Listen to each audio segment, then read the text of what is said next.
You know what you're up to. If you know today why you are alive, if you have a sense of purpose for your day, I think that makes us happy. Would you agree with that? Actually, having no purpose definitely makes us unhappy. And sometimes we seek purpose. We try to find things to do. And then we feel good that we did it. Even if it's just tidy my room. I've got a sense of purpose today. Something I got to do. Yeah, we need to feel like we have something to do. But the problem is that most of the stuff that we do, we're doing inside life. In other words, you've got a life, now what are you going to do with it? Well, I'm going to do this, I'm going to do that. Great. I'm going to build a business, I'm going to have a family, I'm going to try to contribute to society, or I'm going to try to just contribute to me, or whatever. But we have a sense of some sort of stuff that we want to accomplish in life. But the problem with all of that is that whatever you amass in life eventually will disappear. Would you agree with that? You have no choice but to agree with that, because it's just true. This life is impermanent. Your present body is impermanent, as we see every morning in the mirror, right? It's like, really? I'm sure I looked better yesterday. Everything is impermanent. Basically, whatever you create in this life, you are creating that which will disappear. You're just creating that which will disappear. To the extent to which you try to find meaning within the individual circumstances in this life, you are essentially setting yourself up for losing that which you find meaningful. Does that make sense? Good. Well, that's all I have to say. I wish you well. So this is what Buddha said. Buddha said that the nature of ordinary life is suffering, because aging, sickness, and death essentially reveals the true nature, or the true nature for now, the true nature of this life, which is suffering. We think that there is happiness to be found in this life, but actually, whatever you amass will disappear. If you feel that your happiness depends upon certain people in your life and so forth, you've actually set yourself up for unhappiness, because sooner or later you have to part from these people.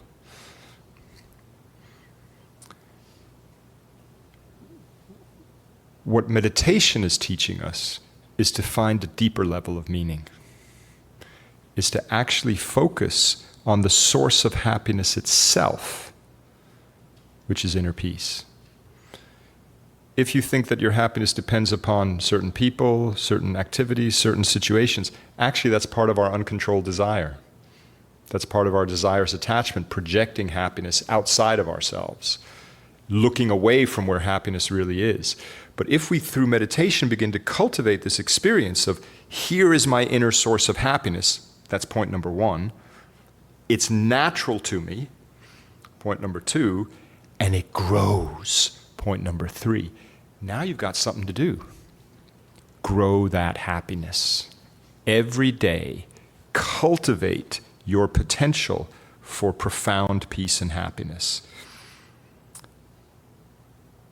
Your life now has spiritual purpose.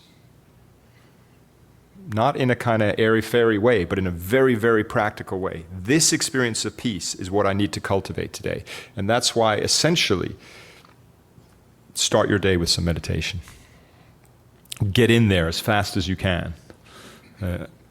Normally I say before you get out of bed, because otherwise we're already getting caught up in anxiety. Would you agree? Sometimes we wake up nervous. So you want to get in there first thing in the day, and just connect to a little bit of peace, a little bit of happiness, and just remind yourself, this is what it's about. This is actually what my life is about.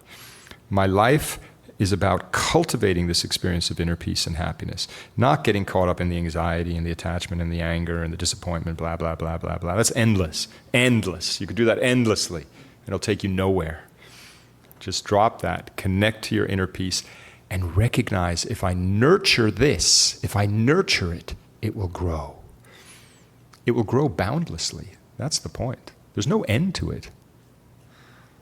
How peaceful can you be? How happy can you get before they arrest you?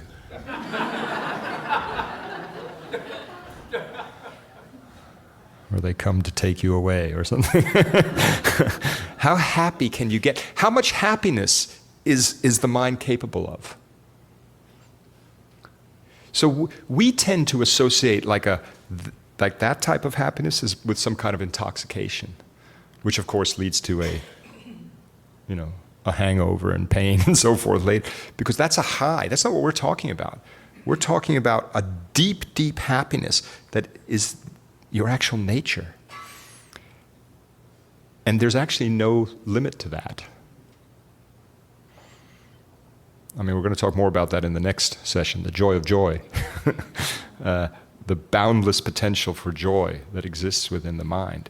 But we are, just by having a little bit of peace and a little bit of happiness in our heart through meditation and paying attention to that and seeing how it grows, we're recognizing we have this extraordinary potential. And we want to nurture it every day. And by the way, this isn't just something that's good for you.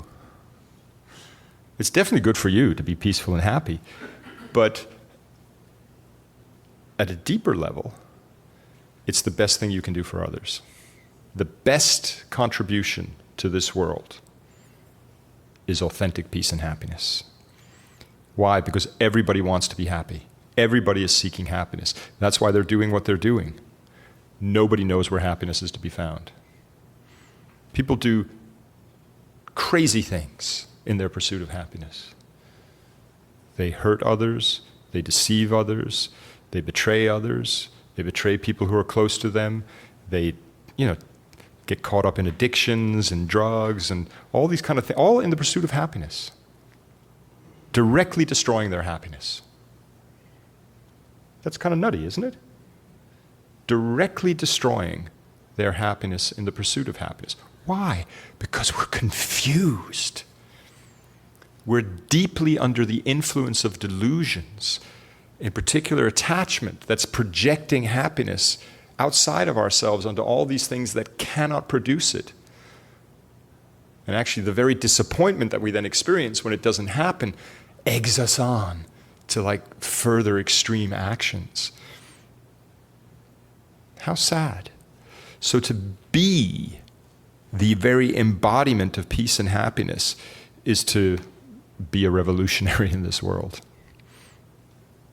I mean, for me, the most revolutionary person I've met is my own teacher, Venerable Geshe, because I at least see him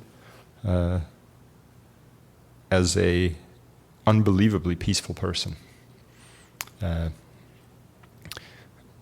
Actually, a blissful person. In a very, very serene, still, not like giggly way or anything like that. I'm like, oh, I'm so blissful. It's not like that.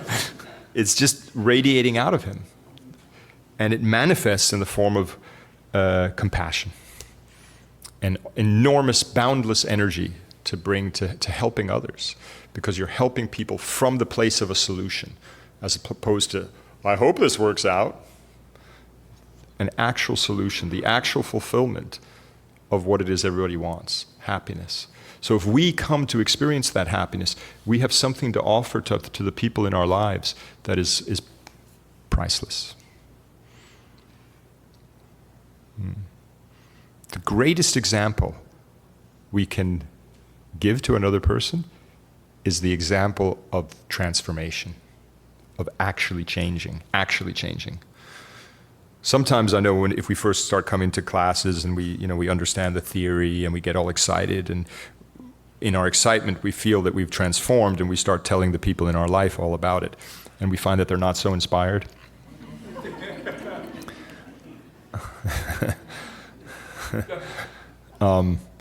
Because often the people who are closest to us, they recognize actual transformation, and they recognize you being excited by something. Right. Actual transformation, however, does have a profound impact. Actual transformation takes a little bit of time, especially for people to trust it. It's not just some new temporary spiritual persona that you've adopted. No, you're actually changing, and that begins to exude outwards, and people begin to experience it. And they are moved by it. Because that's inspiring, isn't it? Because if you can change, they can change. Especially if it's real change, deep change. So, anyway, all of this is basically to say that through the practice of meditation, we come to identify with our profound potential for change, for growth, for development, for boundless peace, boundless happiness, liberation, enlightenment. Or at least a lot more peace and happiness than we have at the moment. Start there and actually identify with it. I can change, I can grow. I just need to nurture this experience of peace and happiness at whatever level you're having it. So even if you're just getting an inkling of it, that inkling is your Buddha nature. That little smidgen of happiness is good enough. Please don't, devalue it. Don't think, it's just a smidgen of happiness. I'm useless at this. I can't do it. No, if you're experiencing a little bit more happiness than you were before, as a result of that practice, that shows you can keep changing. Be a skillful gardener of your own mind. When the little seedling, the little sprout comes up through the ground, the gardener doesn't look at that and go, call yourself a plant.